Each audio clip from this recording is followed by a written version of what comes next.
مسجد حرام سے مسجد اقصی تک حضور براق پہ گئے اور وہ اتنا سریع رفتار تھا کہ جہاں اس کی نظر جاتی تھی وہاں اس کا قدم پڑتا تھا.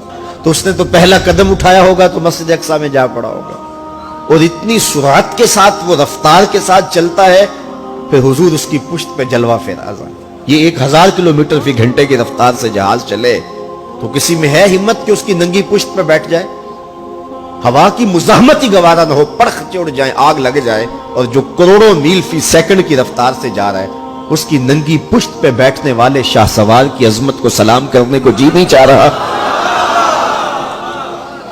اچھا پھر اتنی سرعت کے ساتھ جائیں تو راستے میں کوئی دکھائی بھی دے تو سجھائی نہیں دیتا، اچھی طرح پہچان نہیں پاتا بندہ. یار تم گزرے تھے، کہا میں تیزی میں تھا، تو تیزی میں جو چیز نظر آئے تو اس کو پوری طرح پہچانا نہیں جاتا. لیکن اب اس رفتار سے جا رہے ہیں، لیکن معرفت کا عالم کیا ہے کہ میں حضرت موسیٰ کی قبر کے قریب سے گزرا، میں نے دیکھا وہ قبر میں کھڑے ہو کے نماز پڑھ رہے ہیں. اور حضور ابھی وہاں پہنچتے ہیں مسجد اقصی میں تو حضرت موسیٰ علیہ السلام پہلے وہاں موجود تھے.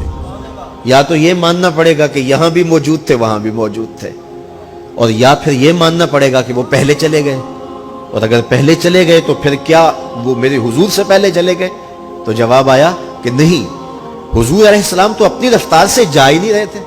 حضور تو جا رہے تھے براق کی رفتار سے، اور حضرت موسیٰ گئے ہیں نبوت کی رفتار سے. براق بہت سریع ہوگا لیکن نبوت سے سریع نہیں ہو سکتا، اس لیے حضرت موسیٰ پہلے پہنچ گئے. یہ ایک مرحلہ مکمل ہوا. اب دوسرا مرحلہ مسجد اقصی سے لے کے پہلے آسمان تک وہ نور کی ایک سیڑھی تھی، اور یہ براق سے بھی زیادہ سریع رفتار تھی. یہ دوسرا مرحلہ تھا. اور پھر تیسرا مرحلہ پہلے آسمان سے لے کر کے 7ویں آسمان تک فرشتوں کے پروں پہ گئے. 7ویں آسمان سے سدرہ تک جبریل امین کے پروں پہ گئے. یہ چوتھا مرحلہ تھا، اور ہر مرحلہ پہلے مرحلے سے سریع تھا. اور پھر سدرہ پہ جا کے جبریل نے بھی کہا کہ آگے میں نہیں جا سکتا. لو دنوت خطوۃ لاحترقت، اگر میں آگے بڑھوں تو جل کے راکھ ہوتا ہوں. تو حضور علیہ السلام کے لیے ایک سبز نوری تخت لایا گیا جسے رف رف کہتے تھے. اس پہ حضور تشریف فرما ہوئے.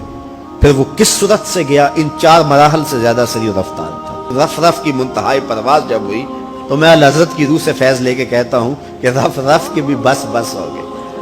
اب یہ 5 مراحل اپنی انتہا کو پہنچے. اب یہ حضور کی ذاتی رفتار نہیں تھی، ذاتی رفتار اب شروع ہونے لگی. اللہ اکبر. پھر آواز آئی ادنو منی یا احمد، پیارے رک کیوں گئے ہو، آگے آؤ. اللہ اکبر. اور حضور پھر اعلی حضرت فرماتے ہیں کہ ڈرتے جھجکتے آگے بڑھے. کیوں؟ جلال و ہیبت کا سامنا تھا، جمال و رحمت ابھارتے تھے. عبد تھے نا، معبود کے حضور حاضر ہو رہے تھے تو جلال و ہیبت کا سامنا تھا، جمال و رحمت ابھارتے تھے. آواز آئی محبوب آگے بڑھیے. حضور نے ایک قدم اٹھایا. اب پھر فاصلہ کتنا طے ہوا ایک قدم میں؟ مسجد حرام سے لے کے مسجد اقصی تک براق نے جتنا فاصلہ طے کیا، مسجد اقصی سے لے کر پہلے آسمان تک نور کی سیڑھی نے جتنا فاصلہ طے کیا، اور پہلے آسمان سے 7ویں آسمان تک، اور پھر وہاں سے سدرہ تک جبریل اور فرشتوں نے جو فاصلے طے کیے، پھر اس کے بعد رف رف جہاں تک گیا. ٹوٹل ان 5 مراحل میں جتنے فاصلے طے ہوئے، حضور کے ایک قدم اٹھنے سے اتنے فاصلے طے ہو گئے. اب یہ رفتار تھی میرے حضور کی. پھر ہر قدم میں اتنا فاصلہ طے ہوتا جتنا پیچھے ٹوٹل قدموں سمیت فاصلہ طے ہو چکا ہوتا. اب کوئی حساب کر کے تو دکھائے.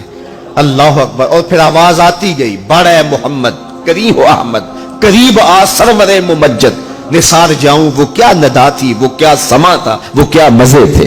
70,000 مرتبہ آواز آئی اور حضور کے قدم اٹھتے گئے. پھر کہاں تک پہنچے؟ کوئی حد ہے ان کے عروج کی، بالا غل اولابے. اور اس کو میرے رب نے سفر نہیں کہا یہ ابھی میرے نبی کی سیر ہے. کیا سمجھو گے میرے رسول کو؟ اس کی سیر اتنی سریع ہے کہ تمہاری عقلیں تھک گئی ہیں، اور اگر وہ سفر کرنے پہ آئے تو پھر عالم کیا ہوگا.